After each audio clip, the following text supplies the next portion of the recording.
Tu sais que Dieu a plus pour toi. Tu ressens qu'il a une dimension plus grande que ce que tu vis aujourd'hui. Tu entends parler dans les messages. Tu l'as lu dans la Bible. Tu as même reçu les promesses prophétiques. Mais dans ta réalité, tout tourne en rond. Tu stagnes et tu te demandes comment entrer vraiment dans ce que Dieu m'a promis. C'est exactement ce que nous allons voir ensemble aujourd'hui dans cet enseignement.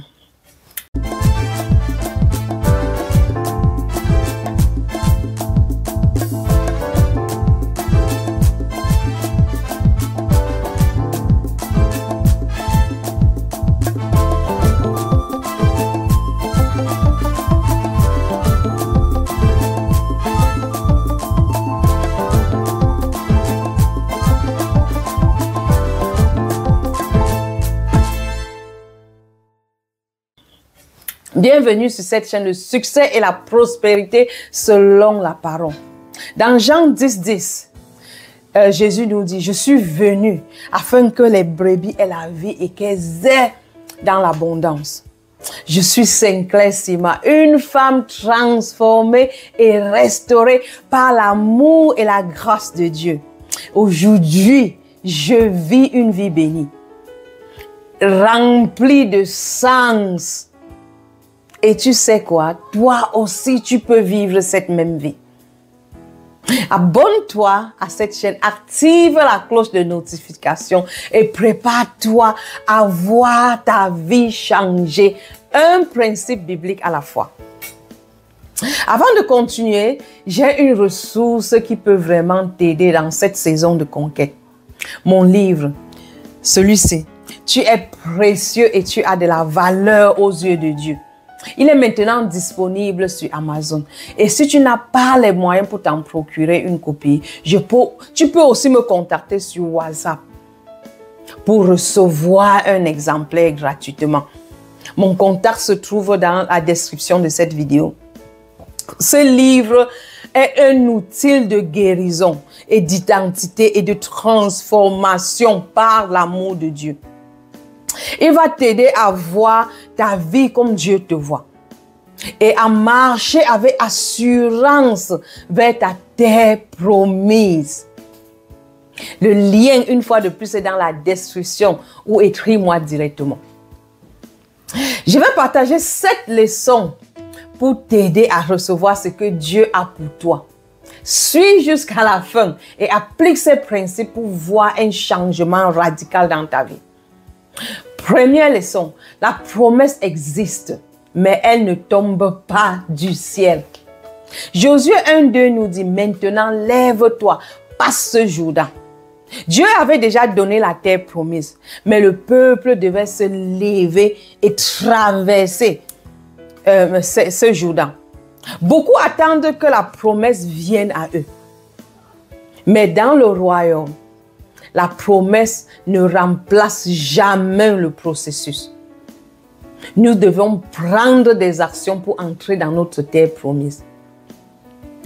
Exemple, tu as un appel à écrire un livre, créer une entreprise, changer de ville, se former.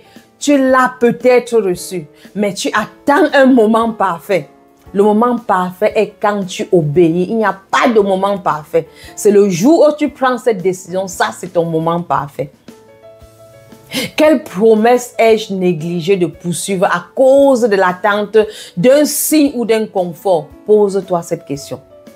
Deuxième principe, il faut du courage pour traverser la terre, pour traverser le Jourdain. Josué 1:9. Fortifie-toi et prends courage. Dieu répète cette phrase 3 fois dans le chapitre 1 de Josué. Pourquoi? Parce que entrer dans la promesse implique des combats intérieurs. La peur du rejet, la peur de l'échec, la peur de ne pas être assez. Mais Dieu ne te dit pas de ne pas avoir peur, mais il dit prends courage à cause de moi.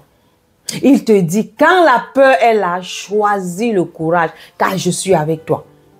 Le courage, ce n'est pas l'absence de la peur, mais c'est la capacité de continuer malgré la peur. J'ai déjà partagé avec vous le moment où le Seigneur m'a appelé de lancer cette chaîne que vous suivez. Je vous assure, en ce moment, je n'avais jamais enseigné. Je connaissais à peine ma Bible. J'avais lu toute la Bible une seule fois, mais je ne pouvais pas me baser sur cette connaissance pour pouvoir enseigner. Je n'ai jamais été aux réseaux sociaux où j'ai enregistrer des choses et partager aux réseaux sociaux. Donc, j'avais cette peur de critique. Qu'est-ce que les gens vont penser? J'avais la peur de l'échec si ça ne marche pas. J'avais la peur de l'inconnu. Est-ce que j'ai vraiment compris le Seigneur? Je vous assure que j'avais toutes les peurs possibles. Je n'avais pas d'équipement.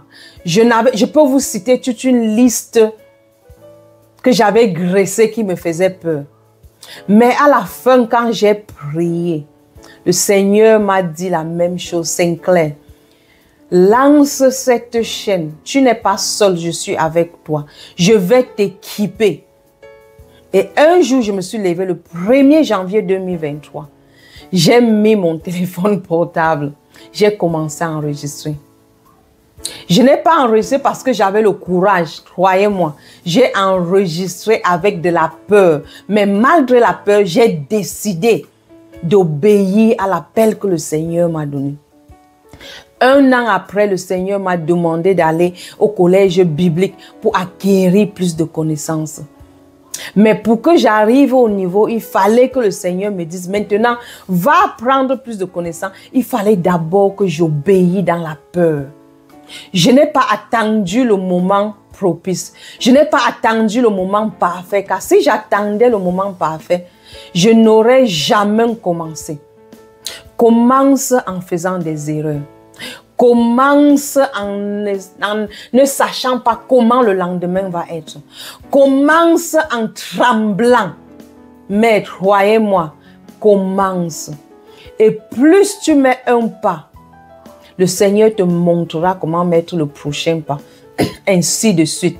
Aujourd'hui, je suis diplômée du collège biblique. J'ai eu mon diplôme mai passé. J'ai fait 2 ans au collège. Maintenant, avec la connaissance que j'ai acquise, j'ai été promue dans mon église pour enseigner à l'église.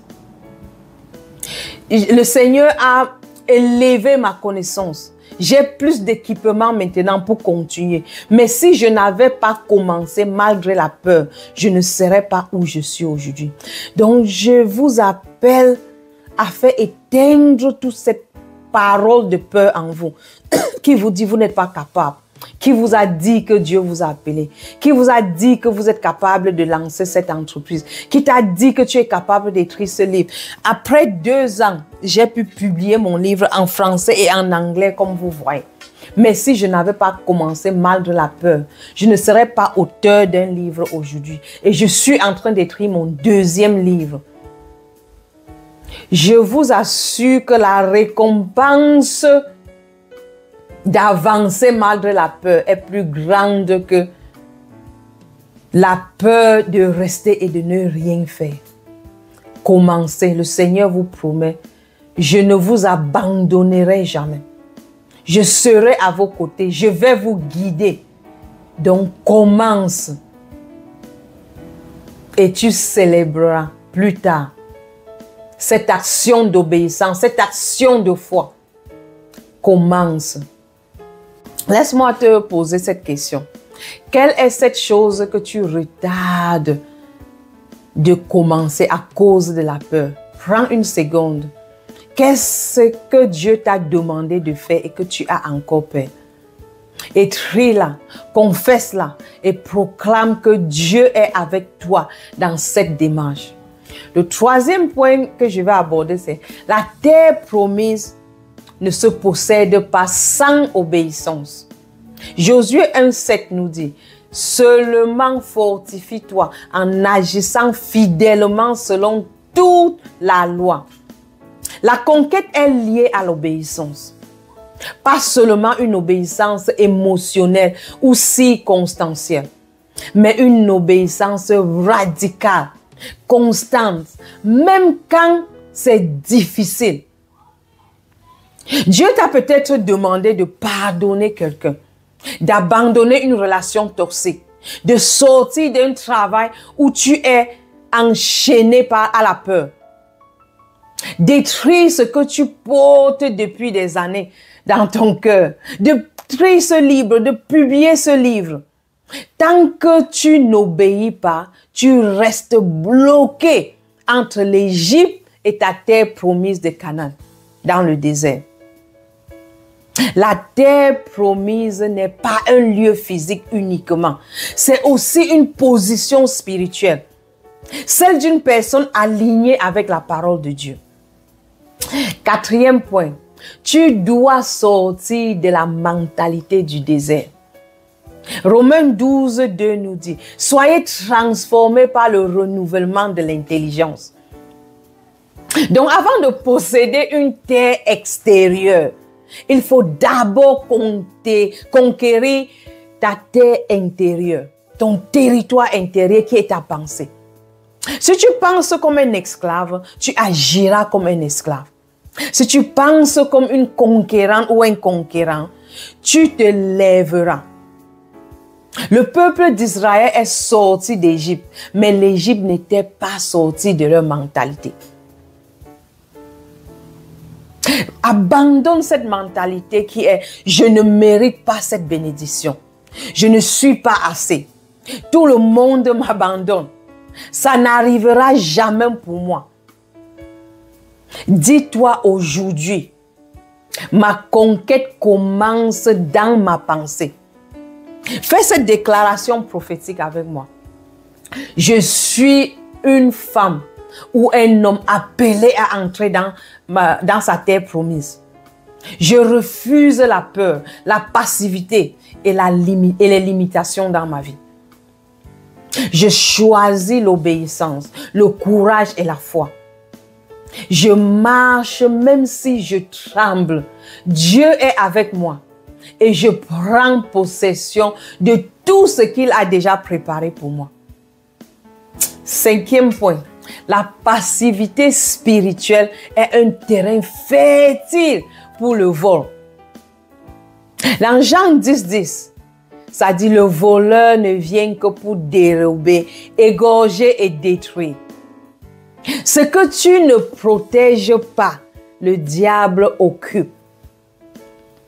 Tu vois, dans le monde spirituel, il n'y a pas de vide. Quand tu laisses ta vie spirituelle en pause, quand tu ne pries plus, quand tu ne déclares plus la parole, quand tu ne restes plus en position, l'ennemi vient prendre ta place et il envahit ton territoire, ta terre promise. Le silence et l'inaction deviennent une autorisation silencieuse. Tant que tu ne te lèves pas, tu acceptes. Dieu ne t'a pas créé pour être une spectatrice ou un spectateur. Il t'a oint pour être une sentinelle. Dans Ézéchiel 3, verset 17, « Fils de l'homme, je t'établis comme sentinelle. » Imagine une maison sans porte. Si tu ne fermes pas, ne sois pas surprise que des voleurs entrent. Laisse-moi te poser une question. Quel domaine de ta vie as-tu abandonné par passivité? Où as-tu arrêté de veiller? Déclare avec moi. Je reprends ma position de sentinelle. Je ferme la porte à l'ennemi par la vigilance et l'autorité spirituelle. Maintenant, sixième point. Le confort peut devenir une prison. Dans Exode 16, verset 20, il ne l'écoutait pas. Elle fut pleine de vers et de vin infectés. Ce qui t'a nourri hier peut t'empoisonner aujourd'hui si tu refuses d'évoluer. Car le Seigneur avait dit que la main ne devait pas se prendre pour 2 jours. Et si on prenait pour 2 jours, ça devait pourrir. Beaucoup sont coincés dans une bénédiction périmée. Ce ministère où tu as vu Dieu autrefois. Cette relation que tu refuses de lâcher. Cette position que tu protèges plus que l'appel. Le confort peut devenir une prison dorée si tu ne fais pas attention. Dieu dit, je te donne la manne pour aujourd'hui.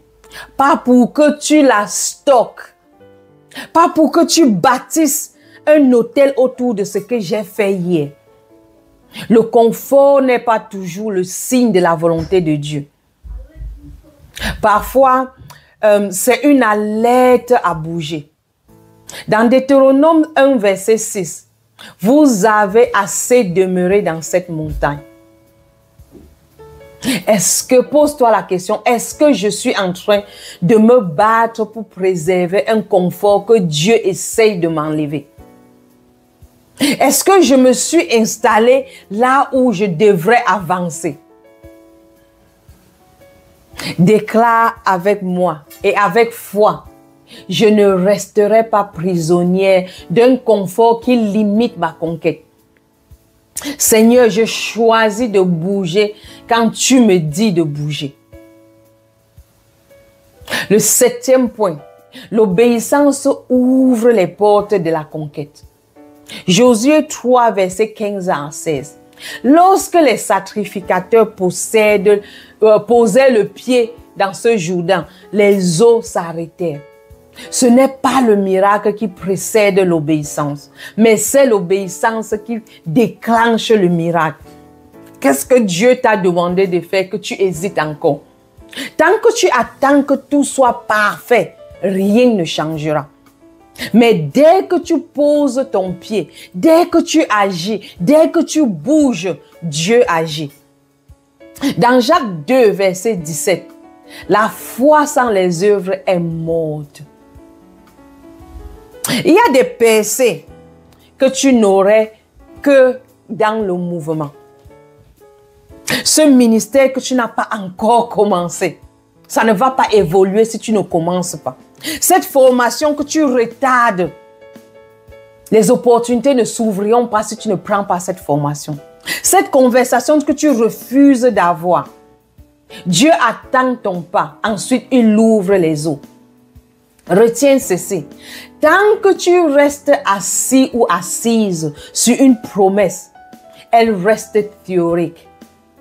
C'est quand tu marches qu'elle devient réelle, que le miracle s'opère. Pose-toi cette question. Quelle promesse de Dieu suis-je en train de retenir à cause de mon immobilisme? Quelle action concrète Dieu attend-il de moi cette semaine? Déclare avec moi, je choisis d'obéir, même sans comprendre. Je choisis d'avancer, même sans voir le chemin. Je fais le pas et je laisse ouvrir le fleuve. Voici une prière de foi qu'on peut faire ensemble. Seigneur, je reconnais que tu m'appelles à plus. Je te demande pardon pour la peur, l'intrudilité, la paresse, la résignation. Je me lève aujourd'hui par la foi. Aide-moi à franchir le Jourdain, à renverser les murailles et à posséder ce que tu m'as promis. Je déclare que ma maison de conquête, ma saison de conquête commence aujourd'hui. Au nom de Jésus. Amen. Et si tu veux aller plus loin dans ce que je partage ici, j'ai une ressource pour toi. Mon livre, tu es précieux et tu as de la valeur aux yeux de Dieu. Ce livre est maintenant disponible à Amazon.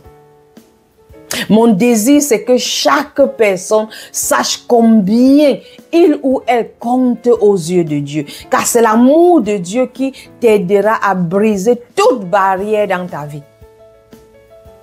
Ceci est plus qu'un livre. C'est un message de restauration, de guérison et d'appel de destinée pour ta vie. C'est un livre puissant.